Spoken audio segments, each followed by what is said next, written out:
Hello everyone. आज हम पढ़ेंगे schedule of the Indian constitution, मतलब हमारे देश में कितने शेड्यूल्स हैं और कितनी अनुसूचियां हैं हमारे संविधान में, उसके बारे में हम पढ़ेंगे। फर्स्ट शेड्यूल में क्या दिया गया है? Name of the states and UTs with their territories, मतलब भारत के कितने राज्य हैं और कितनी यूटीज़ हैं और किस राज्य की दूसरे राज्य या केंद्र शासित प्रदेश से सीमाएं जुड़ती हैं, इन सब के बारे में बताया गया है। सेकेंड शेड्यूल में क्या है? सैलरीज, वेतन के बारे में बताया गया है।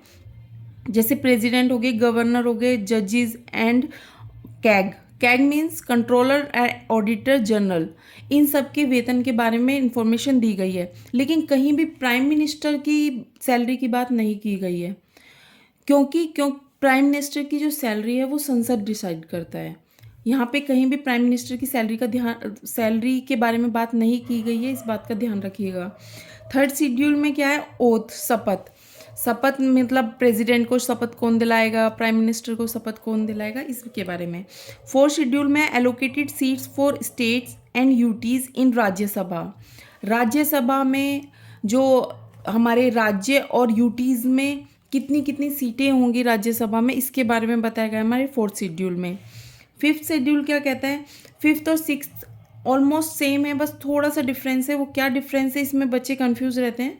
देखिए, administration and control of schedule areas and schedule tribes, इसमें पूरे भारत की बात की गई है। जहाँ भी शेड्यूल एरिया या शेड्यूल ट्राइब्स होगी, उसके प्रशासन को अच्छे से चलाना, ये फिफ्थ शेड्यूल में बताया गया है। उसको अच्छे से चलाएं, उस पर कंट्रोल करें, वो चीज़ के बारे में हमें फिफ्थ शेड्यूल में बताया गया। सिक्स्थ में क्या बताया गया? इसने यहाँ पे नॉर्दर्न ईस्टर्न स्टेट्स बोल दिया है, जिसकी उसमें भी एडमिनिस्ट्रेशन की बात की गई है। मींस नॉर्दर्न ईस्टर्न जो स्टेट्स हैं, जैसे आसाम हो गया, त्रिपुरा हो गया, मिजोरम हो गया, मेघालय हो गया, ये चार आपको राज्य बताए गए हैं जिसमें इनके एडमिनिस्ट्रेशन की बात की गई है। लेकिन फिफ्थ में पूरे भारत की बात की जा रही है, बस आप इस बात का ध्यान रखिएगा।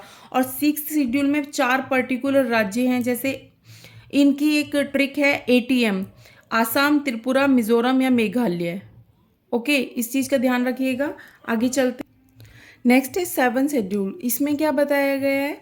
Allocation power between centre and states, means जो हमारी शक्तियां हैं, पावर्स हैं, उनको सेंट्रल और स्टेट दोनों में बांट दिया गया। उसके लिए तीन लिस्ट बनाई गई, यूनियन लिस्ट, स्टेट लिस्ट और कॉन्करेंट लिस्ट। इन तीनों में ही सारी पावर्स को डिस्ट्रीब्यूट कर दिया गया। कॉन्करेंट लिस्ट क्या होती है? जिसमें केंद्र और राज्य दोनों ही नियम कानून बना सकते हैं। स्टेट लिस्ट में राज्य और यूनियन में केंद्र। तो ये कहाँ दिया गया है? सेवन शेड्यूल में दिया गया है। आते हैं एट्थ शेड्यूल। एट्थ में क्या बताया गया है? Description of 22 language of India, जो हमारी 22 भाषाएं हैं देश की, उन 22 भाषाओं के बारे में बताया गया है। लेकिन इंग्लिश कहीं भी नहीं, 22 भाषाओं में इंग्लिश नहीं है लैंग्वेज, इस बात का ध्यान रखिएगा। इंग्लिश लैंग्वेज नहीं है 22 भाषाओं में। नाइन्थ शेड्यूल में क्या दिया गया है? जो हमारा पहला संविधान संशोधन हुआ था 1951 में, उसके अकॉर्डिंग ही हमने नाइन्थ शेड्यूल को जोड़ा था अपने शेड्यूल में। पहले 8 थे, फिर 9 हो गए, वो 1951 में।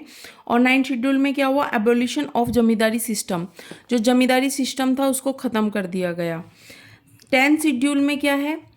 10th में था anti defection law. Anti defection law होता है दल बदल की नीति। मीन्स कोई एक बीजेपी का लीडर है, उसने 6 महीने बीजेपी में रह के वो कांग्रेस में जाना चाहता है, तो उसे अपने बीजेपी की सीट छोड़नी पड़ेगी। इसी को हमने कहा है 10th शेड्यूल। और ये किसके अंतर्गत आया था? 52 संविधान संशोधन के अंतर्गत 1985 में। 11th शेड्यूल में क्या है? पंचायती राज। ये किसके अकॉर्डिंग आया? 73rd संविधान संशोधन जो हुआ था 1992 में, ये उसके अकॉर्डिंग आया था। इसमें कितने सब्जेक्ट्स हैं? 29 सब्जेक्ट्स दिए गए हैं हमारे 11th शेड्यूल में। जो हमारा पंचायती राज है उसके 29 सब्जेक्ट्स हैं। 12th शेड्यूल में है हमारी म्यूनसिपल कॉरपोरेशन। इसमें कितने हैं? 74th कॉन्स्टिट्यूशन अमेंडमेंट के थ्रू आया, ये 1992 में ही आया था। इसके कितने सब्जेक्ट्स हैं? 18। ये सब्जेक्ट्स भी ध्यान रखिएगा, सब्जेक्ट्स भी पूछ लाइए। इससे रिलेटेड कुछ क्वेश्चंस भी करते हैं। Provisions of schedule 6 of the constitution does not apply. पहला है आसाम, मेघालय, त्रिपुरा और मणिपुर। 6 शेड्यूल में ऐसा कौन सा राज्य है जिसमें ये 6 शेड्यूल अप्लाई नहीं होता? मैंने आपको एक ट्रिक बताई थी, एटीएम।